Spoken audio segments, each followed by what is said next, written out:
Okay, I am not joking when I say Kick is the worst place on the internet. I'd rather end up on Live League than that platform. It just seems like it's a cesspool for the world's most degenerate behaviors, and honestly, I think it's making our brains smaller.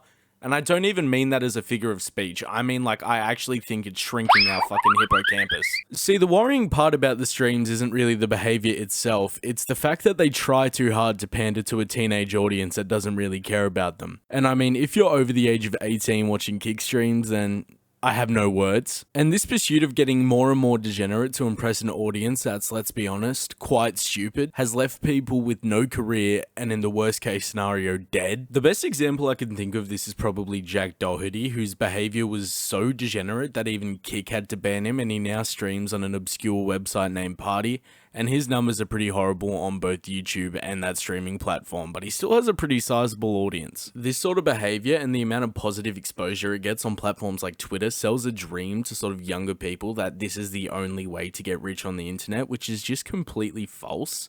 Being super edgy on the internet or doing Kick streams where you're harassing members of the public is a very short-term success thing. If you compare the careers of guys like Jack Doherty or whatever to guys like Moist Critical or even other YouTubers like PewDiePie who have been on the internet for a long time, you can see that there's quite a stark contrast between how long their careers go for. This entire rant sort of thing was fueled when I watched a clip on Twitter, of course, by this guy named Clavicular who was just insulting a woman to her face racially. And usually in these types of videos, I'd play the clip, but honestly, I'm not going to because it's A, fucking disgusting, and 2, I'm pretty sure it would violate some sort of terms and service. And to be fair, I do get why it may get views. It's sort of entertaining to watch someone ruin their life in the third person. And I mean, I guess it's another reason why it's not a good option for longevity, because if you're doing something crazy, there's a chance that within the next 6 months, someone's going to come along doing something even more stupid, even crazier. But the fact of the matter is, this behavior is openly ignored by big people in the streaming industry, particularly guys like XQC who keep their mouth shut because they have big contracts. Like Adin Ross, who's a guy known for platforming alleged human traffickers and white supremacists, is still a well accepted member of this community with an extremely large fan base, and that's enough cause for concern.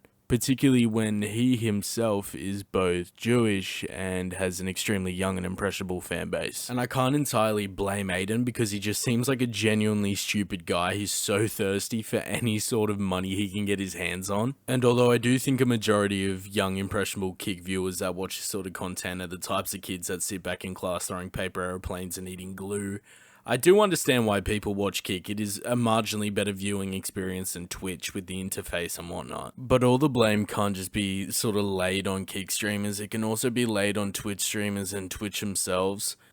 Like, bigger streamers like Guy Show Speed and whatnot should do more to sort of distance themselves from these behaviors. And Twitch itself has enabled the growth of Kick by being such a terrible platform, and its CEO just seems like a guy whose brain's full of shit. But yeah, that's about it. I just wanted to have a little bit of a rant because I saw something that really pissed me off. And yeah, I hope you have a lovely rest of your day, and subscribe, please.